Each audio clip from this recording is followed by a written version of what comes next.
on the night that I really should have died.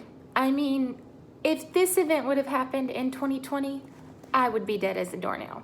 Anyway, on the night I should have died, it was the second semester of my senior year, in the spring.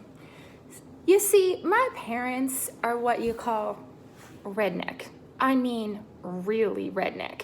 They were trying to kill the Grand Slam turkey round, or I guess that means that they were going around to all different parts of the country to try to kill one of every kind of subspecies of wild turkey. And if you're not a hunter, you might not know that turkey season is in the spring.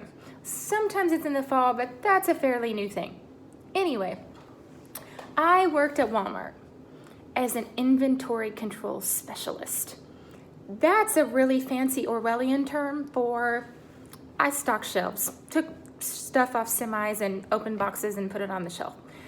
So I came home from working second shift. It was about 11 or so, and I start writing down the messages, listening to all this, and all of a sudden I heard the weirdest sound. It was like a distressed duck call from someone that doesn't really know how to call in ducks. And Carla Royer, that was my last name at the time, knows the difference between a good duck call and a bad one. That's how I was raised. You see, my parents' house is literally in the middle of nowhere. The first time I took my husband there, he thought he was in the movie Deliverance. So let's just say, if I'm honest, the closest neighbor to my parents' house is at least a mile away. You literally cannot see a single house as far as the eye can see in every direction from their front porch. In fact, my parents live 15 minutes from the nearest highway. I mean, way out in the country. The house that I grew up in was so old, it had a cobblestone foundation. I think it's 140 years old right now. It was like 100 years old when I lived there, and I'm almost 40 now. Boo. So it was really common for us to get critters in our house, especially snakes. Every single year, I would take snakes out of my house. One time there was a great big black snake on my shoes, but anyway, I'm diverting. Back to the story. Taking down the messages, I hear this weird duck call. I'm like, what is that? So I'm a 17-year-old girl in the middle of nowhere, trying not to panic. So I stopped. I'm like, okay, am I really hearing something, or is this just my imagination? And the weird, awful animal sound just kept going. So, trying not to panic, I called the closest neighbor, who happened to be this really eccentric Pentecostal woman who scared me to death at the time. She was always speaking in tongues, and that's just something I'll never understand. Anyway, her name was Doris, and I knew that she worked second shift too, so she would just be getting home as well. It turns out a little bit before this happened, maybe a few weeks, her husband had died, so she really wasn't in the right state of mind. She happened to hear this crazy, distressed animal noise through the phone, and she panicked. She didn't want to come over. She was scared, so she called the sheriff. But she failed to tell me that she called the sheriff. So meanwhile, in my house, there's a loaded gun behind every door. So I'm running through my house like, but I'm not really shooting, but I mean, I've got the gun and I'm screaming, whoever is in my house needs to get the heck out because I have a gun and my dad taught me how to use it. And I'm like creeping around like 007 and looking everywhere. And again, I'm not shooting, but sometimes I just like the sound. And all of a sudden, I see it.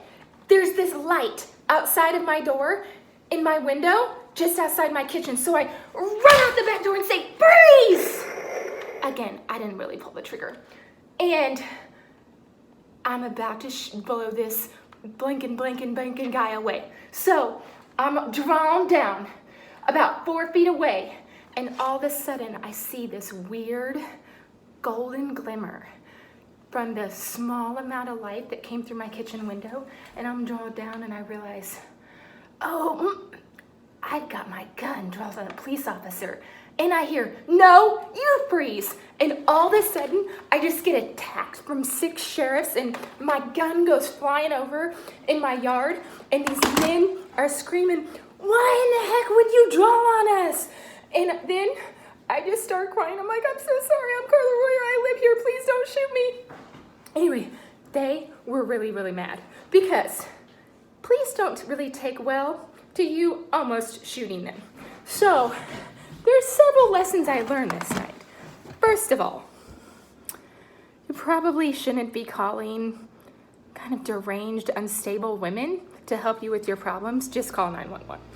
Second of all, probably not a good idea to run around the house with a loaded weapon when you're panicking and like all jacked up with energy and fear. Third of all, don't shoot the sheriff or the deputy. So, turns out, after the sheriff searched my whole house, they determined there's no bad guy, but there is some kind of animal stuck in my wall. And after trying to figure it out for about 90 minutes, we learned that there's a bunch of frogs stuck in the drain that goes under my kitchen. See, I told you the house was 100 years old. It would never pass an inspection or code. All of the water from the kitchen goes down over the hill. I'm sorry, environmentalists. But there was also a pond about 100 yards from my back door. So it was a really wet area, and it had rained all day long. And it was this spring. All these frogs come down out of hibernation. They got stuck in there, and they were just bellowing. So the next day, I had to get the frogs out. But it doesn't end there.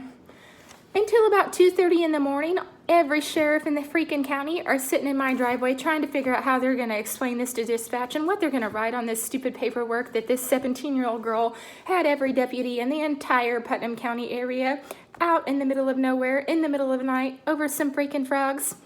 That's me. That's my legacy. Made me feel pretty stupid. So hold your fire and don't shoot the sheriff or the deputy.